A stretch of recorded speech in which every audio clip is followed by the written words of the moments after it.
បាទជំរាបសួរស្រីទាំងអស់គ្នាចំពោះមេរៀនពីមុនយើងបានសិក្សាទៅលើការកំណត់ក្រដាសការកំណត់អក្សរនិងការលេខស្តាអក្សរផ្សេងៗទាំងហ្នឹងយើងទៅសិក្សាការកំណត់ space អក្សរសម្រាប់ធ្វើសៀវភៅតើគេធ្វើយ៉ាងដូចម្ដេចយើងទៅមើលទាំងអស់គ្នាអូខេ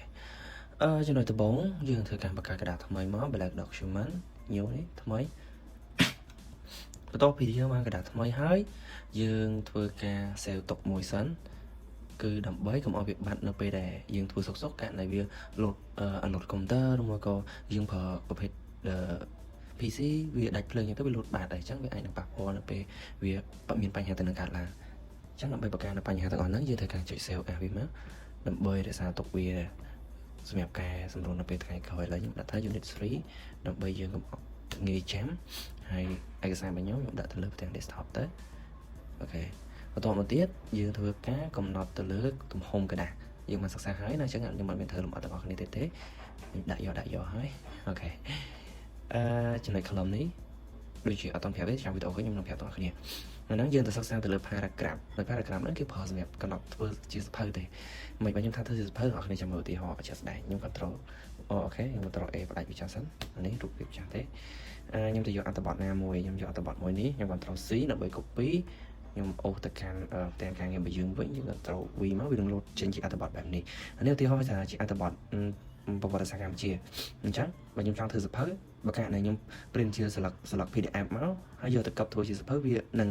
មានបញ្ហាត្រូវអត់ដោយសារតែបើយើងគ្រាន់តែកັບហើយជ្រុងខាងប្លង់នេះហ្នឹងវាអត់អីទេយើងប្រើនេះកັບទៅយើងអាចប៉ាំងវាទៅអាហ្នឹងវាអត់ជាបញ្ហាទេប៉ុន្តែបើកាលណាយើងធ្វើសៀវភៅយើងត្រូវការកັបមួយជំហានខាងនេះឬមួយជំហានខាងនេះឬក៏កັບជំហានពីលើអញ្ចឹងយើងគួរតែកំណត់នេះ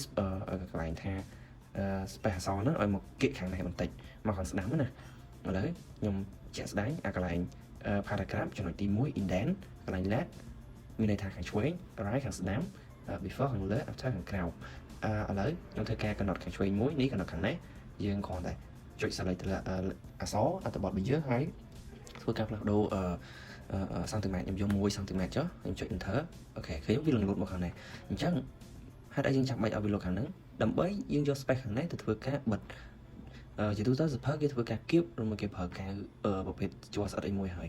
ខ្ញុំអត់ទាន់អត់ច្បាស់ដែរតែគេធ្វើអញ្ចឹងនេះជាទូទៅខ្ញុំយក space ហ្នឹងខ្ញុំទីហោគូ share បងប្អូនគ្នាមើលមួយអូខេវាធំពេកខ្ញុំzoomតិចនេះយើងមិនត្រូវប្រឡោះខាងនេះដឹងតែយើងយកกระดาษមួយសន្លឹកខ្ញុំបិទពីលើគ្នាបដាក់ដើម្បីបង្កើតជាសៀវភៅដើម្បីយើងធ្វើការបើកមួយសន្លឹកទៅមួយសន្លឹកទៀតកុំឲ្យវាបាំងនៅអក្សររបស់យើងអញ្ចឹងយើងទុក space ខាងហ្នឹងសម្រាប់ពេលដែលយើងកាប់ទៅយើងកាប់ខាងនេះពេលយើងបើកមកពីស្ដាំទៅឆ្វេងអញ្ចឹងវាអត់ប៉ះពាល់ទៅលើអ្នកអត្ថបទរបស់យើងទេវាសល់ space សម្រាប់អត្ថបទរបស់យើងយកទៅអានទៅវាងាយស្រួលហើយដូចគ្នាដែរខាងនេះដូចគ្នាខាង right មានន័យថាខាងស្ដាំវាអត់មានអីខុសគ្នាទេខ្ញុំ control A ដើម្បី select ទៅខ្ញុំចុច right មកខ្ញុំធ្វើការដាក់ចុច delete 0ដាក់មួយដែរមកអូខេវាលោតមកវិញឥឡូវបើវានៅជាប់ខាងយើងអាណិតដំបូងយើងគាត់តែចុច0វិញមកអូខេវាលោតខាងនេះវិញហើយមើលថាអក្សរវាដាច់ទៅអត់ទាំងអស់គ្នាដើម្បីកុំឲ្យអក្សរវាលោតដាច់អញ្ចឹងយើងក៏ណត់វាដែរមកយើងចូលទៅកាន់កន្លែង home ហើយយើងរកកន្លែង paragraph ដូចគ្នាយើងយក plot មកឃើញវាស្មើបាត់អូខេតែប៉ុណ្្នឹងទេហើយយើងអាចអូសកន្លែងនេះក៏បានដែរយើងអាចអូសចេះក៏បានបើយើងចាំកំណត់សង់ទីម៉ែត្រនេះទៅយើងអូសយកដោយអូខេឥ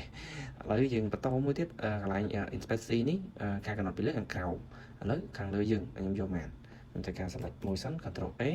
ហើយយើងកំណត់វាខ្ញុំយក20 like ឃើញអត់ឃើញវាលោតមកខាងក្រោមអញ្ចឹងបើយើងចង់ធ្វើกระดาษពីលើក៏បានដែរមានវាដូចតែគ្នាទេ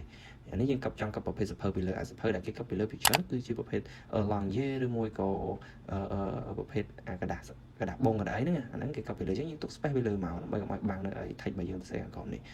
តែខាងក្រោមក៏ដូចគ្នាដែរអញ្ចឹងវីដេអូរបស់យើងមានប៉ុណ្ណឹងវីដេអូក្រោយខ្ញុំនឹងបញ្ជាក់ពីធំមួយចំនួនទៀតប្រាប់ទាំងអស់គ្នាអូខេបាយបាយកុំភ្លេចជួយ subscribe ទាំងអស់គ្នាខ្ញុំភ្លេចអូខេកុំភ្លេចជួយ subscribe ទាំងអស់គ្នាហើយ like ផងវីដេអូក្រោយខ្ញុំនឹងអត់ចោះជួយទាំងអស់គ្នាទៀត